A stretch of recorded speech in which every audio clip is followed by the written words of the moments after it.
Good morning.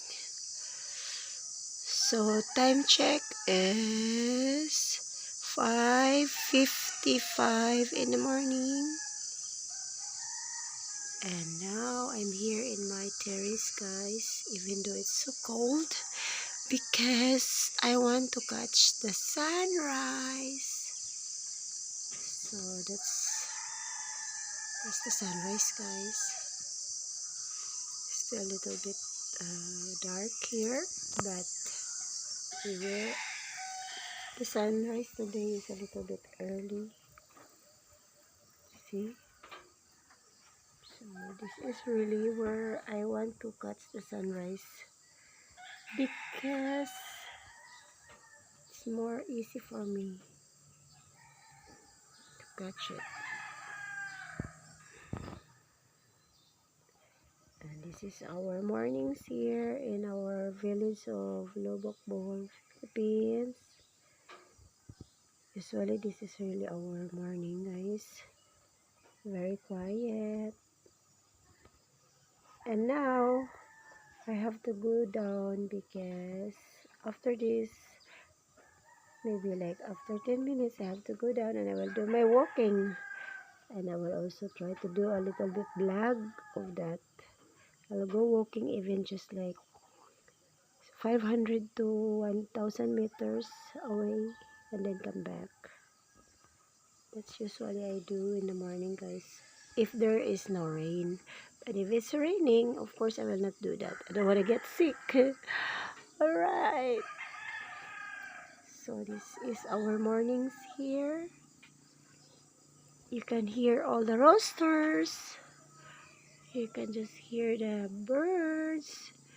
And sometimes there are also a little bit of motorbikes, but usually it's really rare that we have also some transportation in this area, because this is not our highway.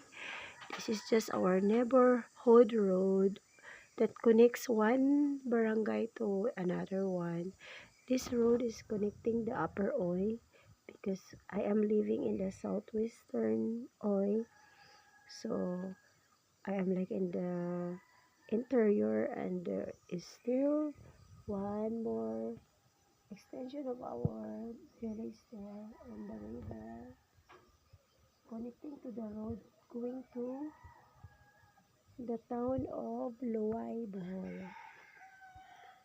So yeah, now I am waiting for the sun.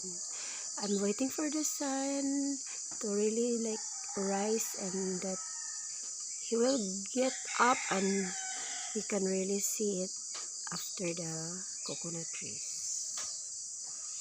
So bear with me, maybe a little bit like 5 minutes more.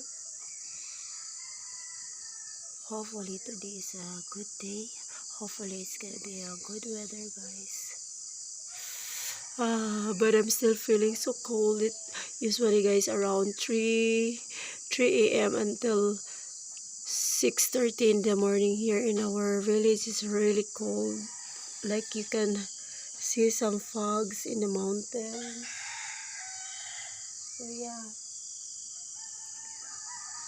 I'm waiting for the sun to really get up. And then after that, when the sun already is really shining, I will go down and I will do a walking, jogging while my kids are still asleep, because usually my kids will wake up around 7 to 8 in the morning.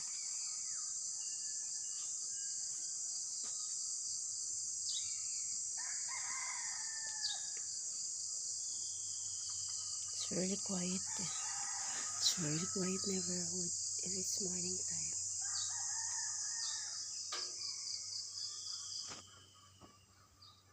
You can hear only the birds, the roosters, and then some airplanes. That's all I can hear in this village of mine.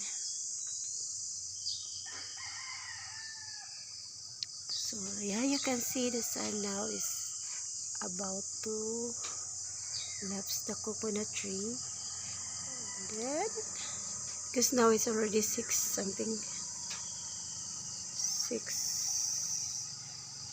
6:05 in the morning.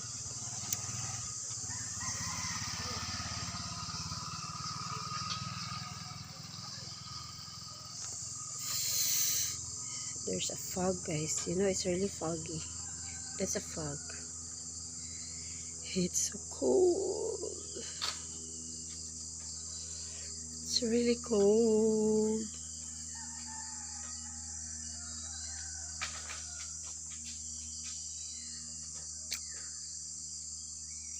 So, yeah. The sun is already there. Wow. I can feel that the sky is a little bit okay today than yesterday and the other day.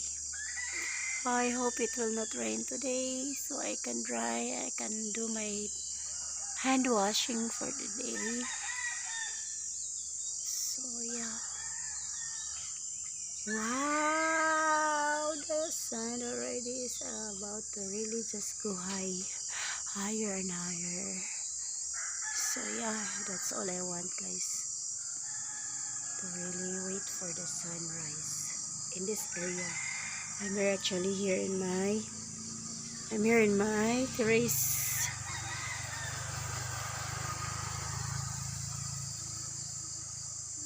It's already high.